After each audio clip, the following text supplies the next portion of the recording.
Welcome to Patch Stats. Today we're going to wrap up reacting and analyzing my preseason predictions. If you didn't see my American League video, that has been posted. Today we're going to be talking about the National League. But before we actually start talking about the National League, I forgot one team in my American League. I did not talk about the Cleveland Guardians. I predicted them to be 84 and 78, and they were 80 and 82, so that was a pretty close prediction.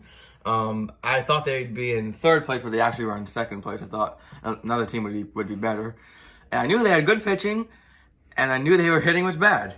And that's a pretty good prediction. I just got the ranking wrong. So now actually starting the National League, definitely my weaker league, and the National League East, which definitely was my weakest division. Starting off with the Nationals, who had 65 wins in real life in last place. I thought were going to have 85 wins and coming third place. This was not crazy at the time. The Nationals did not trade everybody in March when I made these predictions, and there was reason to believe that they could have success. It just didn't happen. I didn't really get anything correct about this pick. I thought Strasburg and Corbin would be good. Strasburg was hurt and Corbin was just bad. And I thought Victor Robles and Josh Bell would really contribute. Victor Robles got sent to the minors, and Josh Bell was just kind of eh. So not a great prediction there at the Nationals.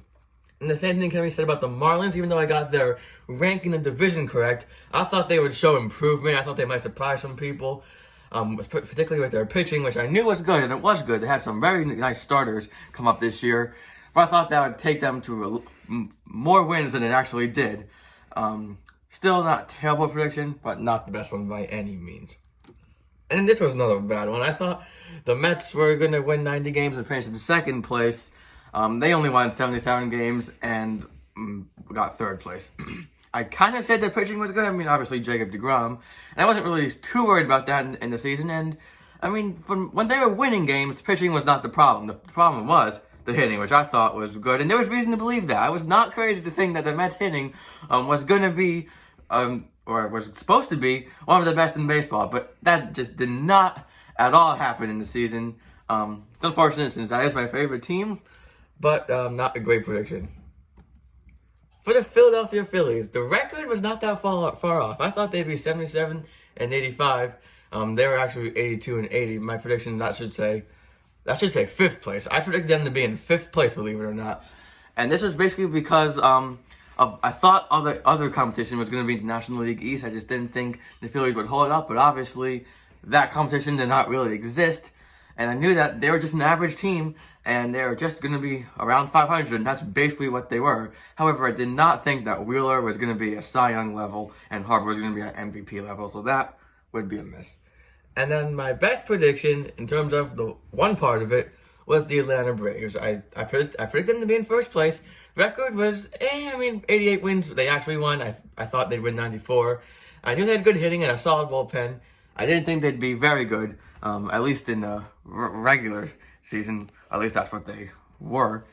But my prediction in postseason was exactly correct. I thought they'd win the World Series, and they did. So that one I'm pretty proud about. Not too much bad I can say about this one. Moving on to the National League Central, the Pittsburgh Pirates.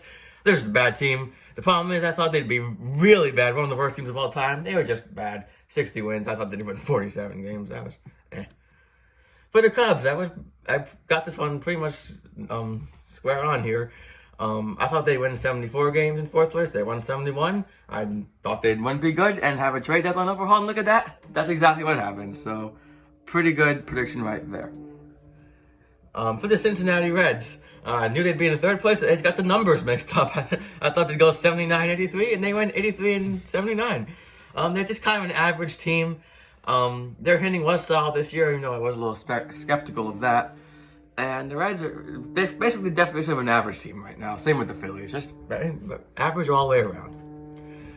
For the Cardinals, I predicted their record exactly right, except I thought they'd be in first place. They were actually in second. I knew they had a good bullpen, and I knew they were kind of just a boring team. Nothing really exciting. I thought they'd be the best team in the National League Central. They were not, because that team was the Milwaukee Brewers. I should have done better on this one. I thought their hitting was bad. They were pretty good. They played the matchups very well. I knew their pitching was going to be good. I thought they only won 86 games, and they won 95. They lost in the NLDS. But Overall, not a terrible prediction, except I could have done a lot better recognizing their strategy. Final division, National League West, Diamondbacks. Even though the ranking is not that far off, the wins are more than 20 apart. I thought they'd be kind of just below average at 76 wins, and they were the worst team in baseball, tied with the Orioles at 52 and 110. I knew they had a bad bullpen. I thought they had some talent, but that didn't really show this year. Ketel Marte got hurt, and that's pretty much all the talent they have. I kind of flopped the Diamondbacks and the Rockies. I thought they'd be very bad, but they were actually the team that was kind of just below average. They won 74 games. I thought they'd win only 62. I knew their pitching was bad. That seems to always be the case. But I thought their hitting would be terrible, and it was okay. They played in chorus, so that'll help. For the Padres, I thought they'd win 100 games. They were under 500. I got everything correct for the first half of the season, but then in the second half, they completely collapsed. Basically, all their players regressed to a certain extent, and I did not predict that. I guess it wouldn't be crazy to. I guess maybe predicting 100 wins was a little too bold, but I would not have expected this to happen. For the Dodgers, I thought they'd win 103 games, and they actually won more than I thought with 106. However, I thought they'd be in first place, and that was not. That was pretty widely accepted. The Dodgers on paper are the best team in baseball. I knew they had a great team. I thought they'd have an unbelievable rotation, and I thought they were the best team. And those two weren't exactly true. They have a great rotation, not one of the best of all time. And I thought they'd lose in the NLCS, and that's what happened. But the best team in baseball were the Giants, and who could have predicted that? I thought they'd be a 500 team in third place, and they were the best team with 107 wins. At least I didn't think they were a bad team. I thought they were an okay team. The problem is, me and pretty much everyone else did not know they'd be the best team in baseball. So that is going to do it today for Pat Stats. Thank you for watching, and happy Thanksgiving.